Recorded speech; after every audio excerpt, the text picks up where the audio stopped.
চলমান দুর্যোগে প্রশাসনকে দৃঢ়ভাবে জনগণের পাশে থাকার নির্দেশ দিয়েছেন প্রধানমন্ত্রী তারেক রহমান। জানিয়েছেন প্রধানমন্ত্রীর উপদেষ্টা ডক্টর মাহদি আমিন।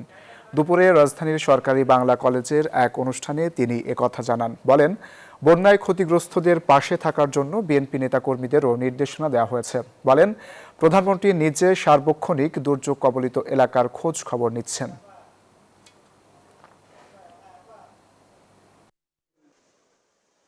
জনগণের সরকারের প্রধানমন্ত্রী হিসেবে মাননীয় প্রধানমন্ত্রীর নির্দেশনায় বর্তমানে রাষ্ট্র পরিচালনায় থাকা দল বিএনপি এবং সর্বস্তরের নেতাকর্মীরা এই 5 জেলা এবং অন্যান্য জায়গায়ও ক্ষতিগ্রস্ত মানুষের সাথে দাঁড়িয়েছেন, পাশে দাঁড়িয়েছেন এবং সম্পূর্ণভাবে প্রশাসন, আইন শৃঙ্খলা বাহিনী, যেখানে প্রয়োজন সেনাবাহিনী এবং রাষ্ট্রের গুরুত্বপূর্ণ প্রতিটি অনুষঙ্গ ক্ষতিগ্রস্ত মানুষদের কিভাবে কষ্ট লাঘব করা যায়, কিভাবে তাদের কাছে খাদ্যপণ্য পৌঁছে দেওয়া যায়, কিভাবে পানি পৌঁছে দেওয়া যায়, স্যানিটেশন নিশ্চিত করা যায়, সেগুলো নিয়ে কাজ করছেন।